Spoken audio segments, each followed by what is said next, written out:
Handle से आप लगाते हैं, देश की 26 सरकारी कंपनियां और बेची जाएंगी, 70 साल में जो भी बनाया था वो सब बेच डालेंगे, और मोदी जी सत्ता में ये कहकर आए थे मैं देश नहीं बिकने दूंगा। बिल्कुल ठीक बात है, ऐसा ही कहा था, मुझे भी याद है। मतलब देश में कुछ भी बिकने से नहीं बचने दूंगा, मोदी है तो यही मुमकिन है, स्टॉप सेलिंग इंडिया। नीचे इन्होंने एक ट्वीट को ट्वीट किया, वो ट्वीट डिसइन्वेस्टमेंट से रिलेटेड है, डिसइन्वेस्टमेंट का, ठीक है, क्लियर है। वेदर कवर इंडस्ट्रियल्स, धन्यवाद बहुत बहुत आपका कंट्रीब्यूशन के लिए।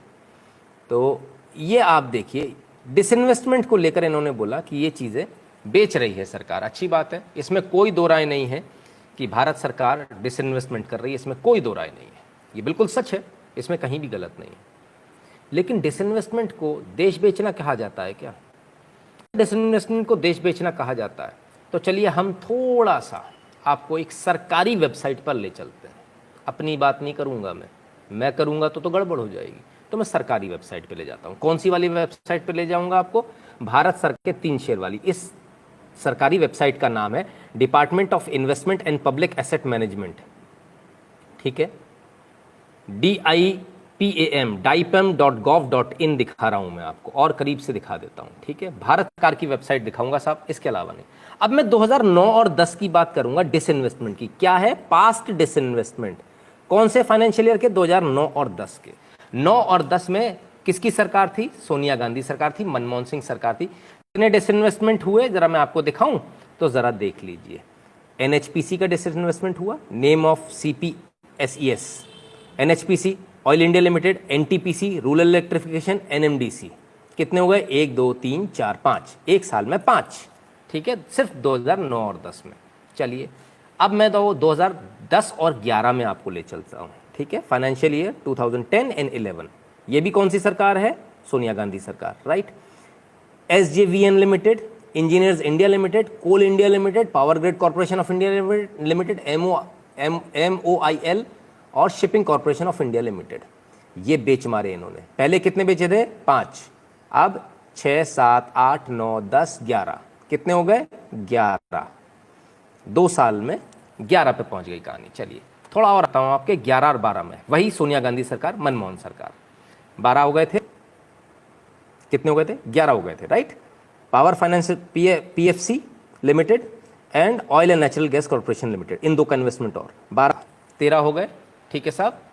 और देखिए और कितने इन्होंने डिसइन्वेस्टमेंट किए, कितनी कंपनियां इन्होंने बेची। अब हम भी कहते हैं कांग्रेस ने भारत को बेचा था। अब 12-13 की बात करूंगा, 2012 और 13 में कितनी कंपनियां बेची। चलिए आ जाइए। NBCC Limited, National Building Construction Corporation Limited, Hindustan Copper Limited, NMDC Limited, Indian Oil India Limited, NTPC, RCFL, NALCO, SAIL, ठीक है। पहले कितने हो गए थे? मेरे ख्याल से 13 हो गए थे, 12 या 13 हो गए थे। 14 15 16 17 18 19 20 21, कितने हो गए? अब 21 हो गए, राइट। 2012-13 में अभी खत्म नहीं हुआ, क्योंकि 14 तक इनकी सरकार थी, 14 में मोदी सरकार आई है, तो जरा 13-14 तो ले लो। अब खोल रहा हूं 13 और 14 का चिट्ठा, और ये रहा 13 और 14 आपके स्क्रीन पर जो भरा पड़ा है, ठीक है। ये शुरुआत किसने करी? आ जाइए ऊपर से ले लेते हैं, ठीक है। कितने हो गए थे मुझे अब याद भी नहीं है, बहरहाल। NHPC, Bharat Heavy Electrical Engineers India Limited, NMDC, Power Grid Corporation of India, CPSE exchange trade funded, Indian Oil Corporation, National Fertilizers Limited, MMTC, Hindustan Copper Limited, Indian Tourism Development Corporation Limited, State Trading Corporation और NLC Limited, ठीक है साहब। ये इतने सारे। अब वापस गिन देता हूं, 1 2 3 4 5 6 7 8 9 10 11 12 13, ठीक है। 13 और 14 15 16 17 18 19 20 21, ठीक है। 22 23, ठीक है। 24 25 26 27 28 29 30 31 32 33 34 बार 2000। ये आंकड़े 2009 से अवेलेबल है हमारे पास में इस वेबसाइट के ऊपर। 2009 से पीछे के आंकड़े नहीं है, ये तो सिर्फ 2009 से बता रहा हूं, सिर्फ 2009 से 2013-14 तक। कितनी बार? 34 बार भारत को बेचा इन्होंने। अगर डिसइन्वेस्टमेंट को बेचना कहते हैं, कितने हद हो गई, हद है बेईमानी की। 34 डिसइन्वेस्टमेंट्स आपने किए, 34। और जब ये सरकार करती तो उसी डिसइन्वेस्टमेंट को आप कहते हो भारत बेचा जा रहा है। तब आपने तो 34 बार बेचा, सोनिया गांधी सरकार ने तो 34 बार बेचा देश को। तो देश को जवाब देंगे कि 34 बार क्यों बेचा। ये झूठ कब तक चलेगा। एक तरफ आप क्या शिकायत करते हो, रेल में जाते हैं तो सुविधाएं नहीं मिल रही। जब तेजस जैसी ट्रेन चलती है तो क्या बोलते हैं, रेलवे का प्राइवेटाइजेशन हो रहा है। बीएसएनएल की सिम नहीं खरीदेंगे, खरीदेंगे जियो की सिम, लेकिन जिंदा बीएसएनएल चाहिए। कैसे हो जाएगा भाई। मेरे पैसे के, टैक्स के पैसे पर मैं तो तैयार नहीं हूं। या तो आप बीएसएनएल की सिम खरीदो, या बीएसएनएल वाले अपनी क्वालिटी में इतना सुधार लाएं कि लोग उनकी सिम खरीदें। उन्होंने खरीदनी नहीं है, उनका रवैया बदलता नहीं है। आप सरकारी हॉस्पिटल में चले जाइए, वहां भी यही हाल है। जब सब जगह यही हाल है तो लोग क्या बोलते हैं, अरे यार इससे तो प्राइवेट में बड़ा अच्छा। आप जाइए जियो के काउंटर पर और बस अंगूठा लगाना है आपको, और आपको सिम दे देता है, चालू हो जाती है। बीएसएनएल वाला एक दिन में भी चालू करता है सिम, तो भी एहसान दिखाकर करता है कि देखो मैंने तुम्हारी सिम जल्दी चालू करा दी। राइट, ये है। ऑयल इंडिया, एनएचपीसी 2-3 बार आ गए। हाँ बिल्कुल 2-3 बार आएंगे सर, क्योंकि इसका 2-3 बार डिसइन्वेस्टमेंट हुआ है, एक बार नहीं हुआ है। जितनी बार हुआ, जितने फाइनेंशियल ईयर में हुआ उतनी फाइनेंशियल ईयर में दिखाया। और आज फिर से एनएचपीसी और इन सब का नाम आपको दोबारा मिल जाएगा, ऐसा नहीं है कि नहीं मिलेगा। क्योंकि स्टेक ऑफलोड जो होती है, सरकार की जो भागीदारी है, वो एक बार में पूरी खत्म नहीं करती सरकार, थोड़ा थोड़ा करके ऑफलोड करते। कभी 5% कर दिया डिसइन्वेस्टमेंट, कभी 10% कर दिया। सरकार को जब जितना डिसइन्वेस्टमेंट जरूरी लगता है। Right, so it is not कि एक ही बार होगा। ठीक है, तब जाना प्राइवेट में है इलाज कराने, सिम प्राइवेट चाहिए है, बैंक प्राइवेट चाहिए है, सब कुछ प्राइवेट चाहिए, तो ये सरकारी क्यों रखें फिर।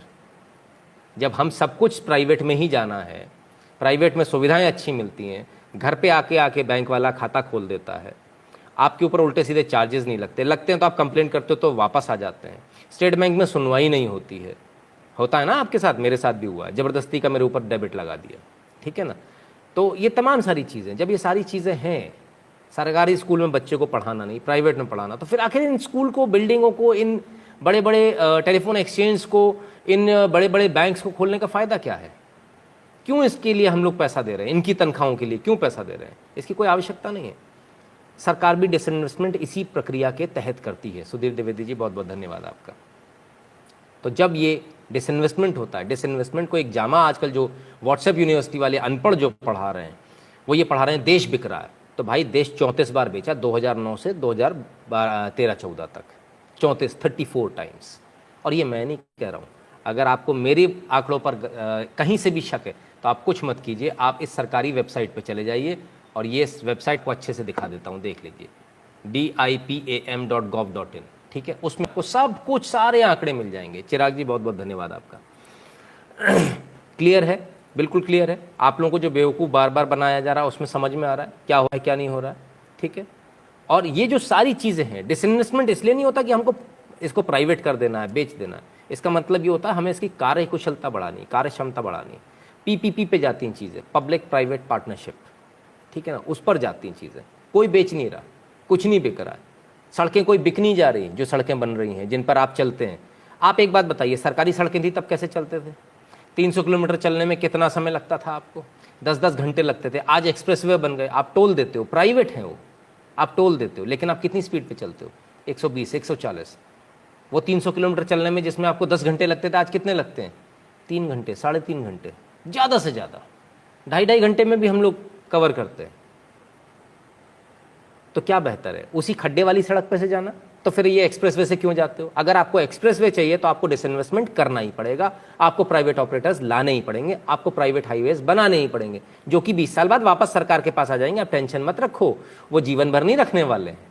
ठीक है ना, वो पीपीपी पे बने हुए हैं, उनका एक शेड्यूल होता है, एक टाइम पीरियड होता है, जितने टाइम पीरियड पे वो उसे इस्तेमाल कर सकते हैं, उसके बाद उनको सरकार को देना होता है। सोमेश्वरानंद सरस्वती जी बहुत बहुत धन्यवाद आपका। तब बहुत क्लियर है, एकदम साफ हो जाता है कि आपको व्हाट्सएप यूनिवर्सिटी जो पढ़ाती है, व्हाट्सएप यूनिवर्सिटी आपको तमाम सारे व्हाट्सएप पर आपके पास में मैसेजेस आएंगे, जितनी जगह से आपके पास मैसेज आए हों कि मोदी देश को बेच रहा है, ये वीडियो ज़रूर दे दीजिएगा उनको, वापस ले जाकर पकड़ा दीजिएगा। ठीक है ना, उनको भी ज़रा समझ में आ जाए कि भाई देश की जनता बेवकूफ़ नहीं है। यहाँ बहुत सारे लोग हैं जो डिसइन्वेस्टमेंट का मतलब भी समझते हैं और जो डिसइन्वेस्टमेंट के पुराने आंकड़े भी दिखा देते हैं, और वो भी सरकारी वेबसाइट से। ये हम नहीं कह रहे, ये जो वेबसाइट है ये हमने नहीं बनाई, ये वेबसाइट भी कांग्रेस सरकार ने बनाई है। 2009 से इसके आंकड़े हैं, हमारी बनाई हुई नहीं है कि मैंने घर पे नहीं बना दी, ठीक है ना। तो इसको भी बहुत क्लियरली समझने का प्रयास कीजिए।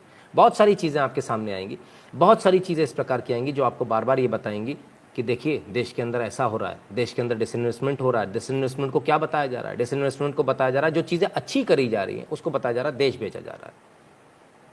ये ठीक उसी प्रकार से जैसे जब गोल्डन कोऑर्डिनेटर बन रहा था, तब सरकारों ने, जब विपक्ष में बैठे हुए जो लोग थे, कांग्रेस के जो लोग थे, उन्होंने कहा था ज़रूरत ही नहीं है इनकी गोल्डन कोऑर्डिनेटर की।